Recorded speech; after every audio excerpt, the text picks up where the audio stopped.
All right, we're outside. We had to go around and check the generator on the back side of the building. This is the parking lot. It's totally flooded. If we go over on this side, this is all water from the St. Johns River that's coming in. And this goes back to another parking lot where the live trucks are parked. Those live trucks, they're trying to get them out of there. It's very deep water. It's over the knee deep water. And if I walk you back that way, the winds are beginning just ever so slightly to settle down. But you know, I'm standing on a curb and the water is up to my shins, and you can see some of the other vehicles that are back there. If I step out into the driveway, here come the live trucks that they're trying to get out. Maybe.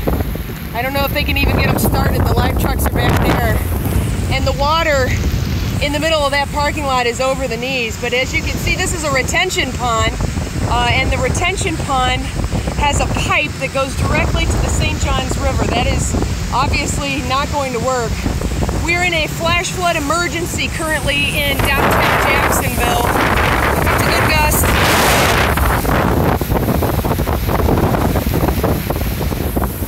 So the winds are still coming out of the east right now and the southeast, and that is causing huge problems because the St. John River is all backed up.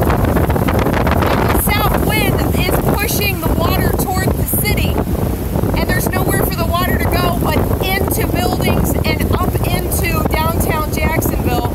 So they currently have a flash flood emergency for downtown Jacksonville and the near west suburbs, the neighborhoods there, just west of Jacksonville, and also just south of downtown Jacksonville. And that is because of this water that has come up. We're past the highest wind gusts. Dawn is beginning to break now. People are going to want to get out of their homes.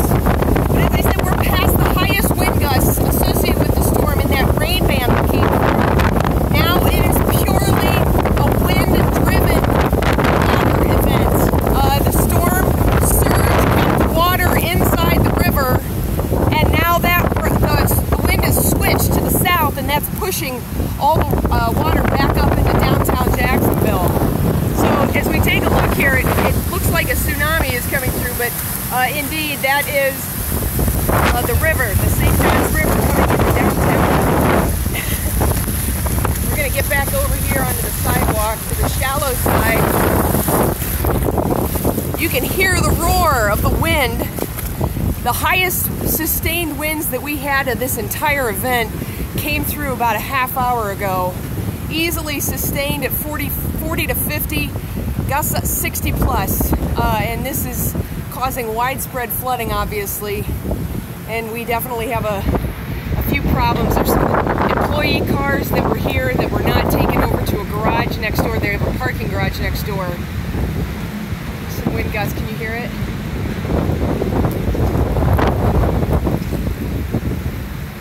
So this is just one of the areas having the problems here in downtown Jacksonville. Everbank Stadium is right there. That's where the Jaguars play, and it is completely surrounded by the St. Johns River, which is now inundated much of the east side of downtown Jacksonville.